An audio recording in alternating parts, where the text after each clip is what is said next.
Welcome back to Financial Therapy. It's not just about the money. I'm personal financial planner, columnist, and financial therapist Rick Kahler.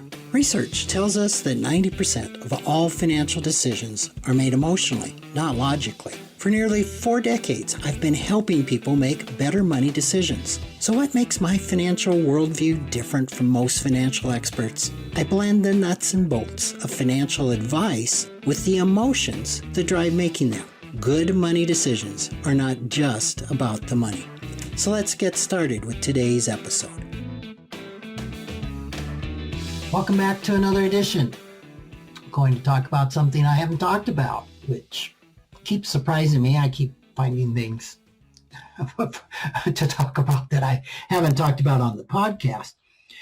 And that's the notion of the financial comfort zone. This is something that was developed with the Clances, 15 years ago? And is still very relevant to how we live our lives, how money scripts,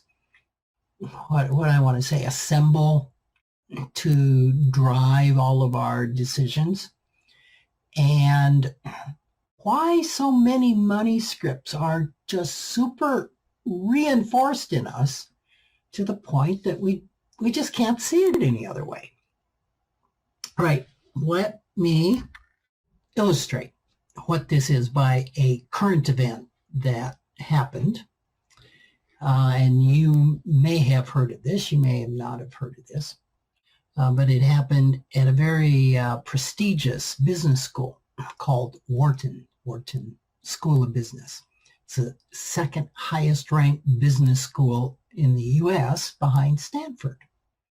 And so as I go into this, let me ask you this question. Same question that the professor asked her students.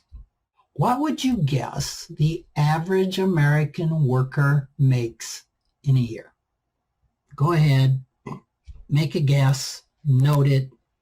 Obviously, you're not going to have to reveal this, so just be completely honest with what comes up for you. So this was the question that Professor Nina Strominger at the University of Pennsylvania's Wharton School of Business asked her business students recently. This isn't the first time that she's asked this question. Apparently, she asks this question often, for years of her classes. She's the professor of legal studies and business ethics. And I caught this in a news article in the Philadelphia Inquirer.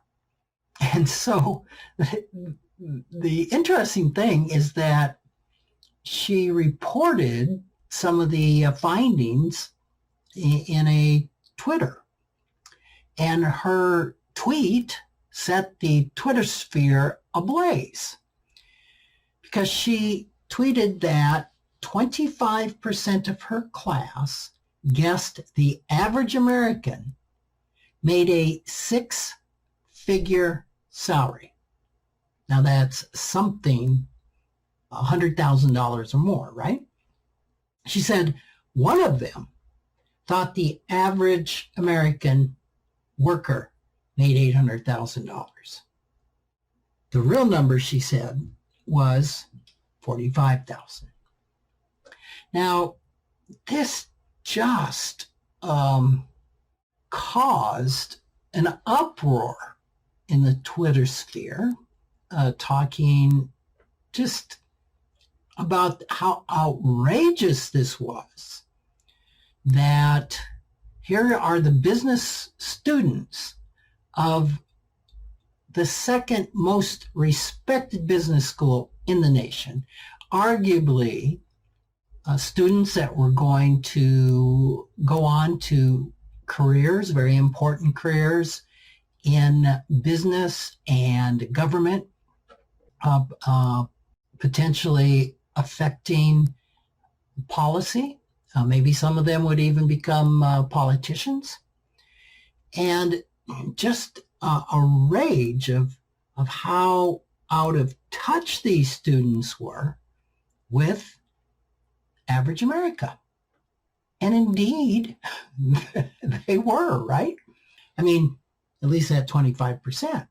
The average wage in the United States, according to the Bureau of Labor Statistics, is just over $56,000.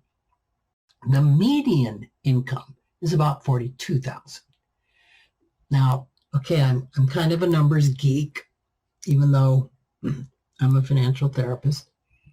I guess that goes hand in hand. And I need to explain the difference between average, also referred to as mean, taking you back to your statistics classes, and median, right?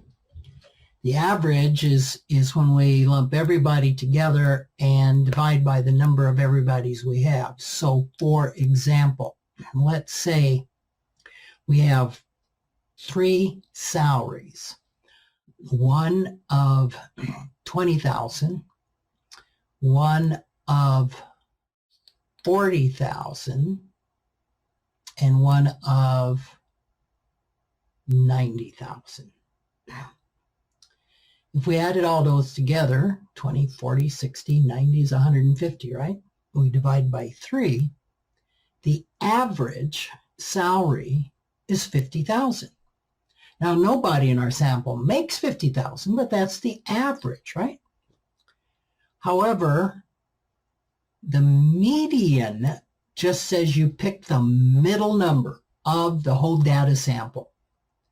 So in our case, the middle number is 40,000. So our median salary is 40. Our average salary is 50. And it's very common that the average is more than the median. So that's when we say that the average wage is 56, but the median wage is 42,000. That means that all the higher income earners drive up the average. Okay, that's that lesson. The other interesting statistic here is that the national median income for a household, and you've heard that before, in the U.S., I think it's around $52,000, $53,000. But a household is made up of non-family households and family households, meaning a non-family household is not related and a family household is. And actually, as I'm looking at these numbers, I'm thinking it's probably closer to maybe the median household. It might even be 58 or 60,000. Anyway, it's not important.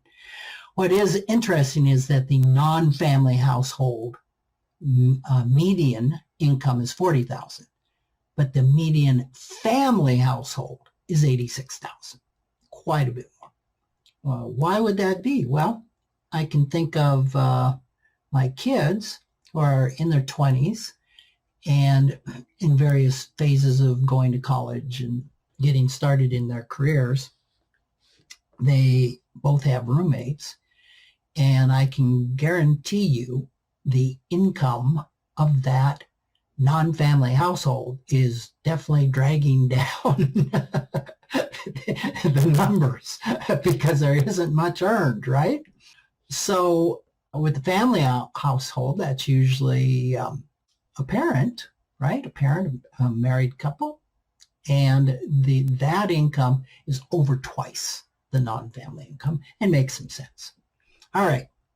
I kind of went down a rabbit hole there, but I thought it was interesting when you see these numbers, you've got to ask yourself, okay, what are we talking about here? Are we talking about average incomes, median incomes? Are we talking about household incomes or individual incomes? And it can all get very confusing. The whole point here, getting back on topic, is obviously the average American earns under $100,000 a year, whether it's their individual wage or even their family income wages. So that put those 25% of those students really out of touch with the average American. Now, so just about everything I've read on this was negative. And as I really looked at that and analyzed the numbers and thought about it, I said, well, first of all, what wasn't really brought out in any of the news articles was that 75% of the students guessed the average income of under 100,000. So I'm guessing that the majority of the class got it right or got it close. So what was going on with the 25% of the students that were so far out of touch with reality? I think the first thing we've got to do is give them a little grace that they're college students. You know, so many research numbers in financial therapy, but in finance in general, come from college students. Why? Because the researchers are typically professors and their students that are doing the research, and it makes sense that the samples and people that they use to respond to the surveys are often college students. So I'm working with a research project right now on trying to understand risk tolerance and really trying to take a deeper dive into the psychology of risk tolerance, and specifically not the macro psychology, but the micro psychology of the person, how this individual is wired. And as I've been, some of my clients are beta testers for this, and we're getting quite different reactions or data from my clients, who are all adults who I guess you could arguably say do money well, because all of the initial data was gathered from college students. So it can make quite a bit of difference. But okay, I think we can cut them a little slack there. But there's a bigger factor at play here. I think it makes perfect sense that the 25% of these students thought that the average family made six figures. And remember, one of the underlying premises of this podcast is that every financial behavior, no matter how illogical it might seem to you or other people, makes perfect sense when we understand the underlying belief. And in this case, it's the underlying experience. What do you think the median family income of a Pennsylvania University student is? Now, this is a general student, not just a student of the Wharton School of Business. Take a guess. You probably know, he wouldn't be going down this rabbit hole if it wasn't six figures. And you're right. The New York Times says the average, or not the average, the median family income of these students is $195,500. All right? Now that's what these kids have grown up with. That's normal. So I think we got to cut them a little slack there. I mean, the average tuition at Wharton is $55,000 a year. That $55,000 is equal to what the average American worker makes. Now, I know some of you are saying, well, not every kid at these Ivy League schools is paying the full load, and that's true. But still, their frame of what's normal for them is a six-figure household income. So I don't think the real story here is how out of touch 25% of the class was with reality. I think the story could be that 75% of the class, which came from these households where six-figure incomes were normal, didn't let their personal family economic standing cloud their view of reality. they got it right.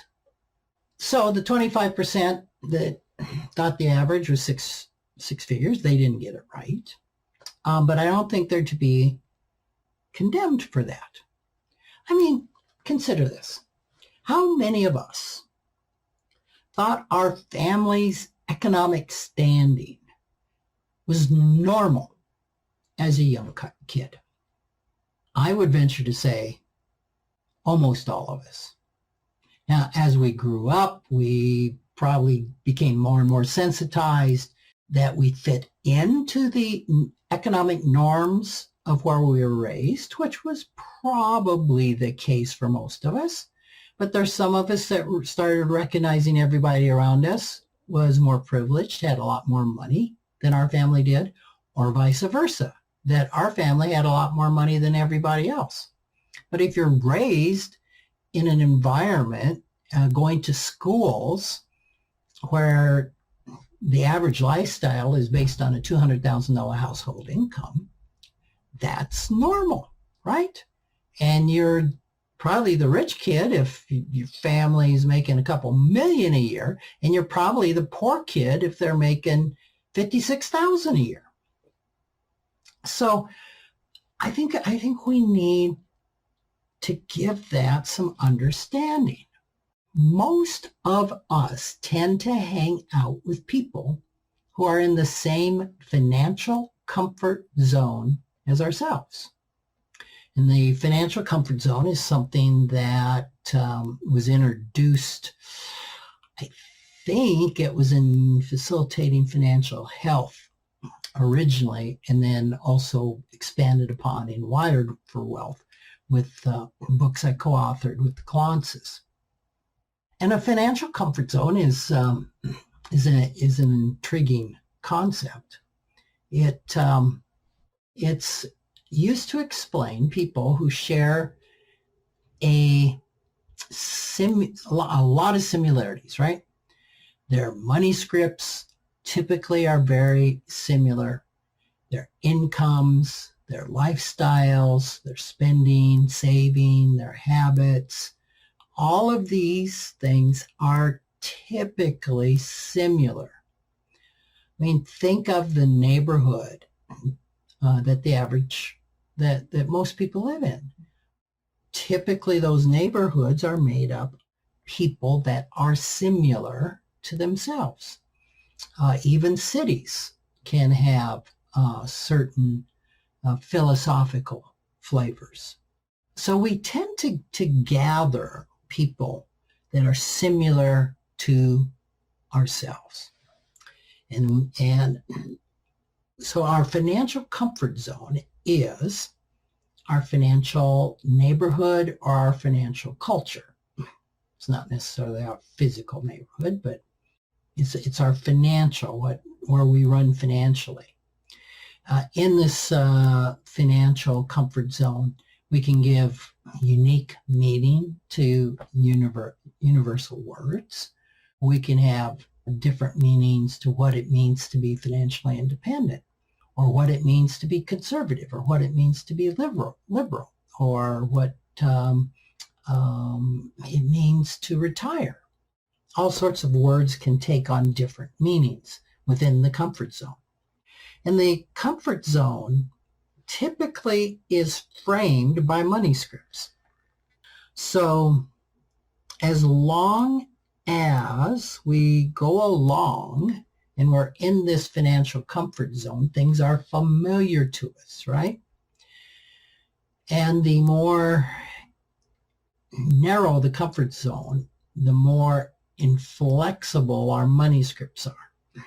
So a money script that is, you must work hard for money. The money will always be there. I don't deserve money. Women should never have to work outside of the household.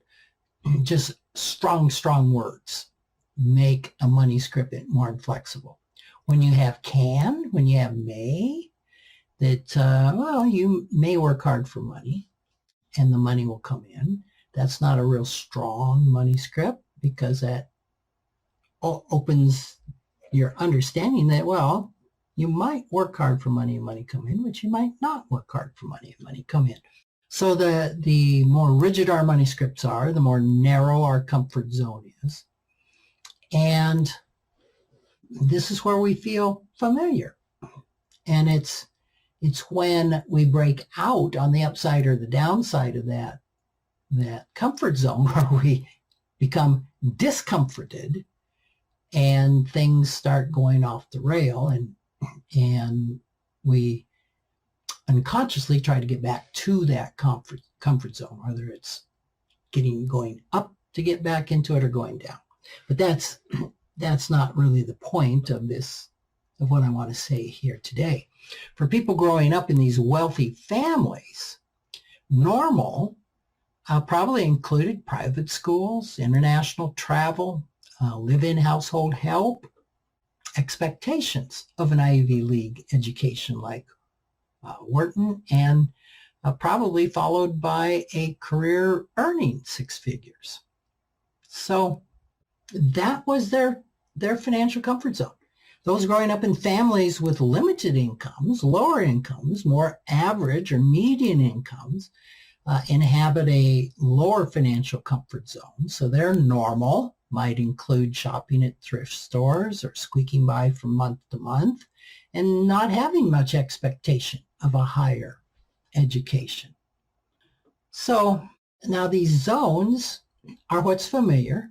They are artificial. The boundaries are artificial. The boundaries are imposed on ourselves. They're not necessarily defined by what we can or we can't afford. And they're not necessarily constructed in reality. But reality is all about perception, isn't it? It's about what we perceive reality to be. So the fact that 25% of the professor's class thought their family's economic standing was average, it's not surprising. It was a skewed perception of reality. But it was no different than anyone else in America when they are coming from their comfort zone, what their perception of reality is. So this dynamic is not unusual. It is not limited to economics. I mean, when you take a look at where we're coming from in our various comfort zones politically, especially today, our comfort zones on where we stand viewing the COVID-19, we tend to definitely come from our understanding of reality and our understanding of how we see the world.